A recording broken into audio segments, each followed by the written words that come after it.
अब तक आपने भारत बंद, राजस्थान बंद, इस तरीके के आंदोलन देखे होंगे, लेकिन पहली बार इतिहास में गांव बंद जैसा एक आंदोलन होने जा रहा है और वो आंदोलन किया जा रहा है किसान महापंचायत की तरफ से।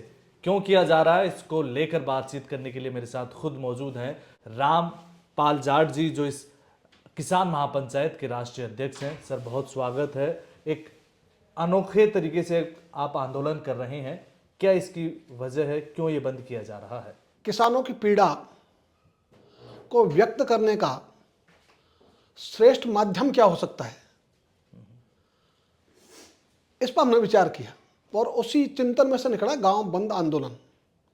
क्योंकि अभी तक भारत बंद, राजस्थान बंद, इसमें दूसरे दिन जो रिपोर्टिंग होती है, यदि दुकानें बंद हो गई तो बोलते हैं बंद सफल, दुकानें पूरी बंद नहीं तो बोलते हैं बंद आंशिक सफल, और दुकान बिल्कुल बंद नहीं तो बोलते हैं बंद विफल। तो सफल, विफल, आंशिक सफल, ये सब का आधार हो गया दुकानें, जिनकी संख्या देश में कुल जनसंख्या की 1% भी नहीं है। तो वो कैसे भारत हो सकती है और कैसे राजस्थान हो सकती है? तो भारत बंद और राजस्थान बंद में ये जो ट्रेंड चल रहा है, इस कारण से बार्गेनिंग पावर, मोल भाव की ताकत चली गई बाजार के पास, शहरों के पास, और गांव वाले जिनके पास वास्तव में शक्ति है, वो शक्ति का केंद्र है, वो शक्ति के केंद्र नहीं रहे। तो हमने कहा इस चक्र को सीधा घूमना चाहिए। वहां से विचार आया। दूसरा, बंद के समय या तो कोई स्वतःस्फूर्त बंद करे बाजार को, या फिर हाथ जोड़ो बाजार बंद कराने के लिए, या फिर लाठी उठाओ। उसमें टकराट होता है, द्वेष होता है, आपस में बैर भाव बढ़ता है। तो हमने कहा कि इसकी जरूरत तो नहीं है। हम गांव वाले शहर में आएंगे नहीं ना, हम नहीं आएंगे तो शहर तो अपना आप ही दुकान खुली रहो, हमारी क्या दिक्कत है? तो अपना आप बंद हो गया तो रिमोट कंट्रोल आ जाएगा गांव के हाथ में। तो रिमोट कंट्रोल यदि गांव के हाथ में आ गया तो फिर बार्गेनिंग पावर भी गांव के हाथ में हो जाएगी और गांव की शक्ति का पुनर्जागरण हो जाएगा। तो गांव की शक्ति के पुनर्जागरण के लिए इस अभियान की बात कही है। और एक बात और होती थी, बंद में कभी कभी जो आह्वान होते थे, रेल रोको, रास्ता रोको, चक्का जाम करो, हमने कहा कि हम खुद जाम हो जाओ ना, इनको जाम करने की आवश्यकता नहीं है। काहे को रेल बंद करो, रेल में मत बैठो, बस में मत बैठो।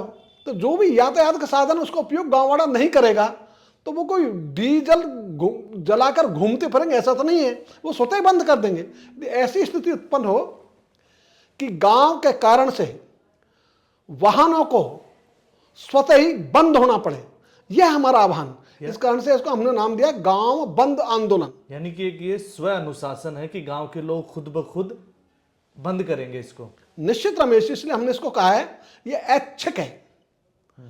गांव का व्यक्ति अपनी पीड़ा को व्यक्त करना चाहता है, अपने आक्रोश को व्यक्त करना चाहता है, तो वो व्यक्त करे ना अच्छे माध्यम से, और उसमें सत्य होना चाहिए, शांति और अहिंसा का मार्ग होना चाहिए। अब बड़ा सवाल आता है कि गांव बंद की बात हो क्यों रही है, क्यों ये आंदोलन हो रहा है? रमेश जी, ये तो किसान अपनी पीड़ा व्यक्त करना चाहते हैं इसलिए हो रहा है। अभी हमारी पीड़ा है, सरकार ने मूंग का न्यूनतम समर्थन तय कर दिया 8,682 रुपये 1 क्विंटल का, और बाजार में मूंग का दाम पहुंच गया 5,000 रुपये तक। 1 क्विंटल पर 3500 रुपये से अधिक का घाटा, उड़द पर 1400 रुपये का घाटा, मूंगफली पर 1600 रुपये का घाटा, और आपकी सोयाबीन पर 892 रुपये का घाटा 1 क्विंटल पर। तो हमने ये कहा भाई, ये जो स्थिति है ये नहीं होनी चाहिए। क्यों नहीं होनी चाहिए उसका भी हमने कहा, ये मोदी की गारंटी है। हमारे प्रधानमंत्री जी ने लगातार कहा है एमएसपी मोदी की गारंटी है। तो मोदी की गारंटी विफल क्यों हो? उसके द्वारा नियुक्त किए जाने वाला एक अधिकारी, रिजर्व बैंक ऑफ इंडिया का गवर्नर, वो एक कागज के टुकड़े पे लिखता है मैं 500 रुपये देने का वचन देता हूं, और उसके आधार पर उस कागज के टुकड़े से 500 रुपये का सामान खरीदा जा सकता है, उसकी वैल्यू हो गई। तो उस गवर्नर की गारंटी की तो वैल्यू है। लेकिन हमारे प्रधानमंत्री जी जो गारंटी दे रहे उसकी वैल्यू नहीं है। ये हम सब के लिए अफसोस की बात है, शर्म की बात है। ये पूरा देश का प्रधान है हमारा प्रधानमंत्री, कोई व्यक्ति नहीं है, वो संस्था के प्रधान है, हमारे देश के सम्मानीय व्यक्ति है। सम्मानीय व्यक्ति की गारंटी फेल हो जाए, इसका हमको दर्द हुआ और इस दर्द को हमने कहना चाहा, इस पीड़ा को हमने कहना चाहा गांव बंद के माध्यम से कि ये नहीं होना चाहिए, ये पूरे देश के लिए अच्छा नहीं है, प्रधानमंत्री जी के लिए अच्छा नहीं है, भारत की जनता के लिए अच्छा नहीं है। इसलिए हमने कहा भाई गांव बंद के माध्यम से अपनी पीड़ा व्यक्त करो, यही सबसे बढ़िया माध्यम है। न हिंसा होगी, न टकराट होगा, न द्वेष होगा, न लड़ाई झगड़े होंगे और हमारा जन समर्थन बढ़ जाएगा। तो कुल मिलाकर एमएसपी लागू करने के लिए ये गांव बंद का आंदोलन है। निश्चित एक तो प्रमुख मुद्दा तो अभी यही है, लेकिन हमने जो इसका उद्घोष दिया है वो दिया है खेत को पानी, फसल को दाम।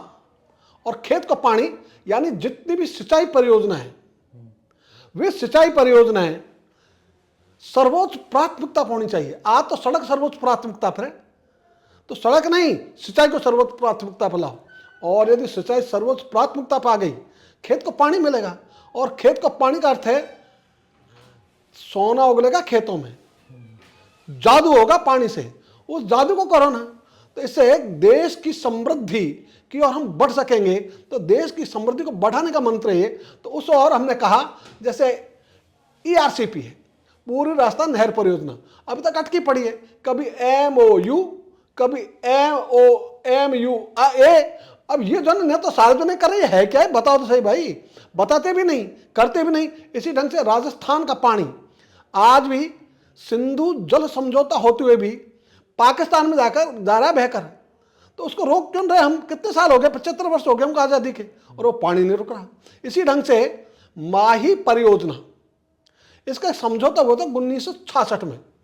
यदि गुजरात के खेड़ा जिले को पानी मिल जाएगा तो माही का पूरा पानी दिया जाएगा केवल राजस्थान को, फिर गुजरात नहीं जाएगा। 2006 में खेड़ा जिले को पानी मिल गया है गुजरात के को, उसके उपरांत भी अभी तक वो पानी गुजरात जा रहा है, तो भाई राजस्थान में उपयोग करो ना उसका। तो ऐसे जो मुद्दे हैं, यमुना जल है, तो यमुना जल ये होना चाहिए राजस्थान में। समझौता हो गया, उसको भी 30 वर्ष हो गए, 1994 के समझौते की आज तक पालना नहीं हुई।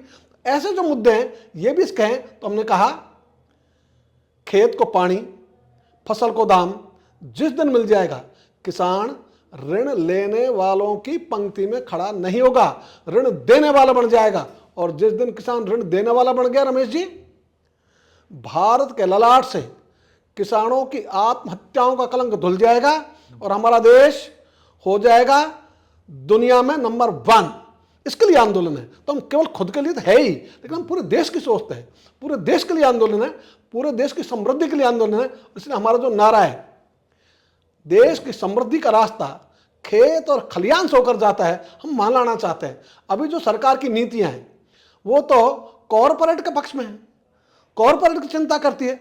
इसलिए बाजरे का बीज 1 किलो का किसान को दाम चुकाना पड़ता है 400 रुपये। उसी बाजरे को जब किसान बेचने जाता है उसको मिलते हैं 1 किलो 20 रुपये।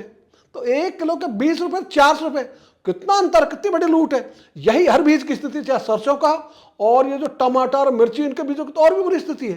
तो ये जो स्थिति है, ये स्थिति ठीक हो, इसलिए हमने कहा जो उल्टा चक्र घूम रहा है इसको सीधा घुमाओ। तो ये विदेशों से पैसा मांगना, विदेशी निवेश की बात करना, अरे भाई कोई भी विदेशी आएगा तो क्या हमारा भला करने आएगा क्या? चिड़िया चुगने आती है, पूंछ कटाने नहीं। इसलिए वो तो पैसे कमाने के लिए आ रहे हैं और हम पैसे कमाने वालों की भी आरती उतार रहे हैं। वो हमसे पूछे आना है कि नहीं आना है, हम कह रहे हैं आप पधारो हमारे देश। ये उल्टी दिशा हो गई। इस कारण से आज सारा चित्र वो उल्टा टंग गया। तो हम चाहते हैं सीधा हो। अच्छा, अभी बड़ा एक आयोजन हुआ सरकार की तरफ से, राइजिंग राजस्थान, जिसमें बड़े लेवल पर सोलर में इन्वेस्टमेंट हुआ और वो जो सोलर के प्लांट लगेंगे वो किसानों की ज़मीनों पे लगने वाले हैं। इस तरीके के इन्वेस्टमेंट को आप किस तरह से देखते हैं? रमेश जी, ये किसानों की जमीन छीनने का पूंजीपतियों का बहुत अच्छा तरीका है। इसलिए वो कहेंगे तो हम सोलर के लिए काम कर रहे हैं। अरे सोलर के लिए खुद के लिए काम कर रहे हो तुम तो, और ये सोलर काम तो किसान ही कर देता। इसलिए इसके लिए आपको विदेशी निवेश की आवश्यकता नहीं। यदि लगाना तो खुद का धन लगाओ, अपने देश का, अपने प्रदेश का धन लगाओ। तो आप विदेशी धन के आधार पर या पूंजीपतियों के आधार पर राजस्थान को उन्नत बनाना चाहते हो, राइजिंग राजस्थान चाहते हो, यह कल्पना है कोरी। ऐसे कई आयोजन पहले भी हो चुके, आज तक में कोई परिणाम नहीं आया, इसका भी कोई परिणाम आएगा इसकी संभावना नहीं है। इसलिए राइजिंग करना है राजस्थान को, तो आओ गांव की ओर, खेती की ओर, कृषि में लाओ स्वावलंबन, गांव में लाओ स्वायत्तता। तो एक गांव में जो 10 उद्योग थे औसत, वो सब उजड़ गए। आज गांव का मोची उसको मार दिया सरकारी नीतियों ने और बाटा को पनपा दिया, गांव के लुहार को मार दिया और टाटा को पनपा दिया। तो टाटा और बाटाओं का पनपाने वाली नीति से पीछा छुड़ाओ, हमारे गांव में ग्राम उद्योग वो लगाओ ना। आज तो बड़े उद्योगकरण, जगह जगह तो जल प्रदूषित हो रहा है, प्रदूषण बढ़ रहा है, सरकार को उसकी चिंता ही नहीं। इसलिए यदि सरकार को चिंता है तो ये करे, छोटे उद्योग, ग्रामोद्योग, इनको बढ़ावा दे, और जहां उत्पादन है कपास का वहीं कपड़ा मिल हो, जहां तिल का उत्पादन है वहीं घानी हो। तो ये तो सब इन्होंने चौपट किया है। इसलिए ये जो सरकारी नीतियां हैं, एक नया ट्रेंड और चलाया इन्होंने, उद्योग क्षेत्र, औद्योगिक क्षेत्र। और भाई औद्योगिक क्षेत्र कहाँ होंगे? दिल्ली के पास, फिर जयपुर के पास जमीनें ली जाएगी किसान की और उद्योग लगाएंगे पूंजीपति, पूंजी वाले। ये कैसा खेल है? हमने तो कहा कि हर गांव को घोषित करो उद्योग, तो हर गांव औद्योगिक क्षेत्र क्यों नहीं? और कृषि से बड़ा कोई उद्योग होता है क्या? एक दाना डालो और 1000 पैदा होते हैं, उसके बाद में 1000 गुना पैदा करने वाला वो तो दीनहीन है। और जो केवल गेहूं खरीदकर आटा बनाता है वो करोड़पति है, जो मूंग खरीदकर उसकी दाल बनाता है वो करोड़पति है। एक मूंग का 2 टुकड़े करो, यही तो दाल होती है। कितना खर्चा होता होगा 1 किलो पे? 1 रुपया, 2 रुपया, 5 ले लो। आज मूंग जो 50 रुपए में खरीद रहे हैं, वही लोग उसकी दाल बेच रहे हैं 120 और 125 में। तो ये तो दुगना हो गया भाई। तो आप ये जो मूंग की बात है, आप मूंग पैदा करने वाले को दाम दो, और ये जो आपका तरीका है कि दाल वाला तो पनपे, मूंग पैदा करने वाला नहीं पनपे, ये नीतियां गलत है। इन नीतियों को सही होना चाहिए। इसके लिए ये आंदोलन है। आंदोलन पहले भी कई सारे हुए हैं, अभी भी दिल्ली की बॉर्डर पर आपने देखा ही होगा बहुत सारे आंदोलन चल रहे हैं। अब 29 तारीख को आप फिर से एक आंदोलन कर रहे हैं। क्या लगता है आपको, किसान आंदोलन का महत्व रह गया है? कितना बड़ा बदलाव अभी भी हो पाएगा क्या? रमेश जी, किसान इस देश की रीढ़ है। बिना किसान के एक कदम ये देश नहीं चल सकता। तो जिस दिन किसान कह देगा हम हमारा उत्पाद हमारे पास रखेंगे, तो अभी हमारा ये नारा है कि गांव का व्यक्ति गांव में रहेगा, गांव का उत्पाद गांव में रहेगा, गांव वाला बेचेगा, बाहर जाकर नहीं, अपने गांव में रहकर। यदि किसी को लेना तो गांव आओ, पधारो और खरीद के ले जाओ, हम बेचने नहीं जाएंगे। ये जो हमारी ताकत है रोकने की, ये पैदा करेंगे, और इसी से ये सारा जो चित्र उल्टा हो गया वो सीधा होगा। तो इस चित्र को सीधा करने के लिए हमने जो नारा दिया है गांव बंद आंदोलन, ये कारगर होगा, पूरे देश में होगा। अभी तो हमने राजस्थान से शुरू किया है। ये 29 जनवरी को 45,537 गांव, इनका आह्वान किया है कि सब बंद रहें। और हम चाहेंगे ये लाठी से नहीं, जोर जबरदस्ती से नहीं, किसान अपनी पीड़ा व्यक्त करने के लिए इस माध्यम को चुनेगा। इसके लिए हम तो वहां तक संदेश पहुंचा रहे हैं। तो हम तो काम कर रहे हैं लोगों तक जानकारी देने का। बंद तो लोग करेंगे, किसान करेंगे, गांव वाले करेंगे। बिल्कुल, ये थे रामपाल जाट जी, जिनके अगुवाई में एक अभिनव और एक अनोखा आंदोलन होने जा रहा है, और वो आंदोलन है गांव बंद का। धन्यवाद। देखते रहिए रिपोर्टर साहब।